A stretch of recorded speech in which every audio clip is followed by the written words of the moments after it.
Perkenalkan, saya Nabila Aprilia Putri dengan ujung NIM 054. Saya Pika Sriwayuni dengan ujung NIM 036. Saya Revianita dengan ujung NIM 044. Saya Maura Adelia dengan ujung NIM 034. Pembahasan kali ini mengenai katabolisme asam lemak. Tujuannya, mahasiswa mampu menunjukkan sikap tanggung jawab untuk memahami katabolisme asam lemak.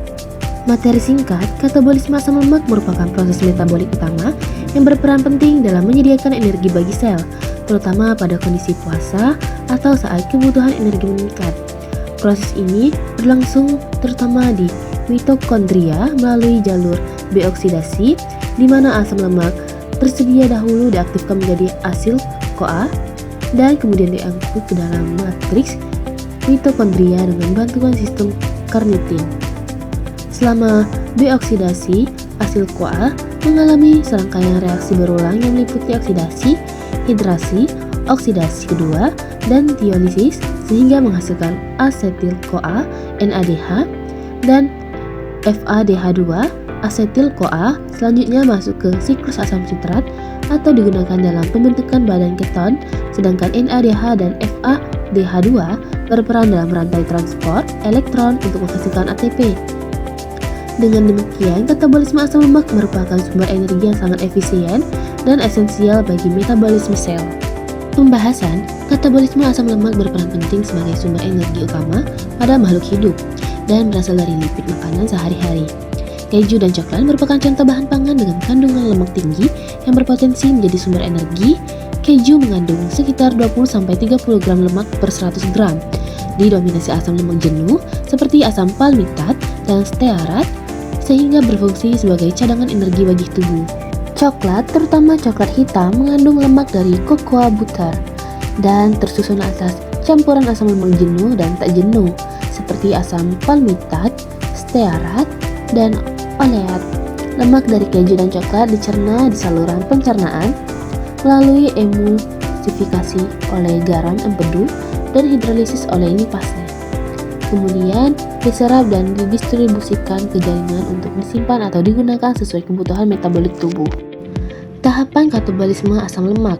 Tahap 1, deoksidasi asam lemak. Asam lemak rantai panjang mengalami proses deoksidasi di dalam mitokondria pada tahap ini. Rantai asam lemak dipotong secara bertahap setiap 2 atom karbon dan ujung karboksil menghasilkan asetil CoA, serta reduksi koenzim NAD+ menjadi NADH dan FAD menjadi FADH2.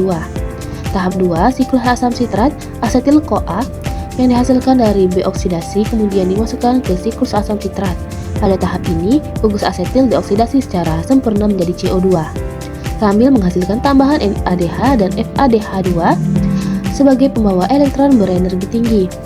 Tahap 3, rantai transport elektron dan fosforilasi oksidatif NADH dan FADH2 dari tahap sebelumnya menyerahkan elektron ke rantai respirasi atau rantai transport elektron. Elektron akhirnya bereaksi dengan O2 membentuk H2O dan energi yang dipanaskan digunakan yang dilepaskan ini untuk mengubah ADP plus PI menjadi ATP. Berdasarkan tahapan oksidasi, energi dari katabolisme asam lemak dihasilkan melalui deoksidasi, siklus asam sitrat, dan rantai transport elektron yang menghasilkan banyak NADH dan FADH2. Akibatnya, satu molekul asam lemak seperti palmitat dapat menghasilkan sekitar 106 ATP. Sebaliknya, katabolisme glukosa yang juga melalui siklus asam sitrat dan rantai transport elektron hanya menghasilkan sekitar 30-32 ATP. Oleh karena itu, asam lemak menghasilkan energi lebih besar dibandingkan glukosa karena menghasilkan lebih banyak pembawa elektron pada setiap tahap oksidasinya. Dan yang terakhir ini ada kesimpulan, katabolisme asam lemak merupakan proses metabolisme penting yang berfungsi sebagai sumber energi utama bagi makhluk hidup.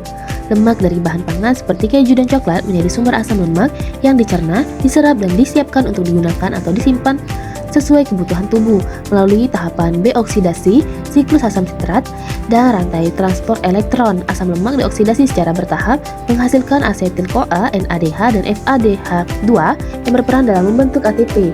Dibandingkan dengan katabolisme glukosa, asam lemak menghasilkan energi yang jauh lebih besar karena struktur kimianya yang kaya ikatan C-H. Oleh sebab itu, asam lemak berperan sebagai cadangan energi utama, sedangkan glukosa berfungsi sebagai sumber energi cepat bagi sel. Baiklah, itu saja penjelasan dari kelompok kami. Kami akhiri. Wassalamualaikum